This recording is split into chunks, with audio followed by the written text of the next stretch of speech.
Umaga sa inyong lahat, Luzon at may buntag sa inyong tanano, Visayas o Mindanao. Welcome back naman sa ating 3D Guide and Steel Combination for today's video. Panibago naman po tayong update para sa 2 PM bro, December 19. Pero bago muna, recap nila result kahapon sa December 18 sa 2 PM 906, sa 5 PM 186, sa 9 PM 328 at sa 6 digit 309 739 at sa 2 digit 31 and 15. So ayan po guys ang kompletong resulta. No, congratulations lang dyan sa may nanalo mga kaludi. So ang ating 328, sayang lang, nag-late lang siya mga kaludi, no? Hindi siya nag-actual lumabas. Andun to sa ating bantayan. Pero posible ating kahapon 112 to at saka 517. No, nasa inyo na yan kung tayaan nyo ba ulit. Lumabas naman ating guide, kaya lang late, hindi siya mag-on the spot. No?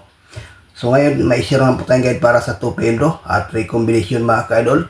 Unang guide natin, 628. Pangalawa, 332. Pangatlo, 728. Recombination, may share po tayo itong base na 628. Depende lang po ang 332 at saka 728, no? Okay, sa willing sa ganang, take kopya, may bahagi po tayong base pairing guide.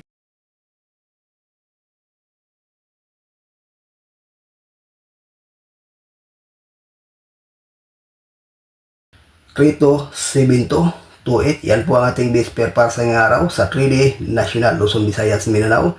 At dyan sa Mindanao area mahilig sa last 2, pwede rin ito mga kaidol, no? So may bahagi po tayo itong base pair na 3 at saka 7 to. Kaya nang bahala kung na ipare sa 3D at sa last 2, Rambo lang po mga kaidol, no?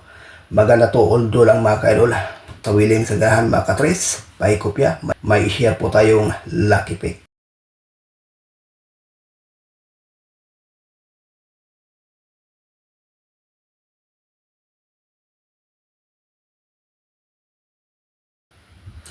Ito, 728-468-038 for combination sa ating lucky pick. May ibahagi tayo itong base mga kaidol, no? Na 728. Dipinsa lang po ang 332, no?